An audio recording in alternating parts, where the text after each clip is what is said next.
تحيا مصر. تحيا مصر.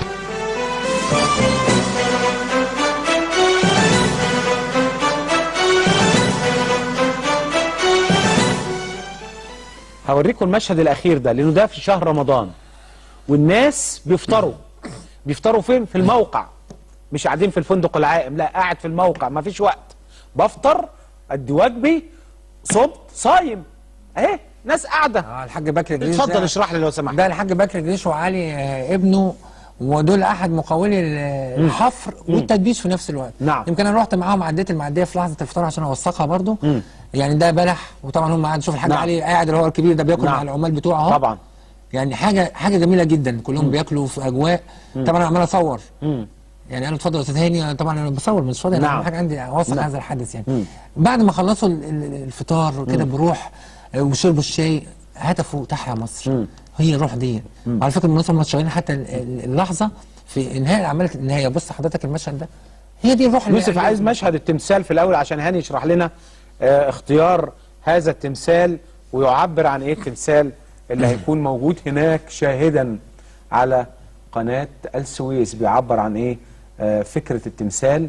طبعا ملوش علاقه بتمثال الحريه الامريكي، لا اشرح لي.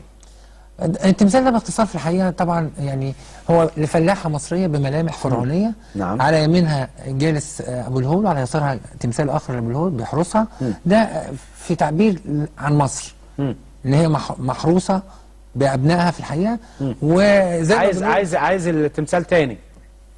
هو في تمثال على فكره. اتفضل. ده بيعبر عن مصر. ايوه.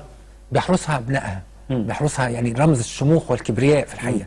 انتوا عندكم تمثال الحريه بتاعكم، لا احنا عندنا تمثال الحريه السيده المصريه. وبعدين انتوا تمثال الحريه بتاعكم مضروب جاي من فرنسا، هم اللي عاملينه، لكن احنا اللي عاملينه. ده عاملينه اداره المتاحف العسكريه طبعا اللي اشرفت على تنفيذه. المتاحف العسكريه. وفنانين مصريين في الحقيقه. فكره مين؟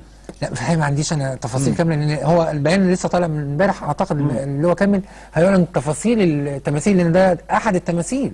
عندنا اكثر من 16 تمثال على امتداد المجرى الملاحي. 16 فانت في تمثال للعامل المصري، للفلاح المصري، للفلاحه المصريه، المراه المصريه، للبحار المصري.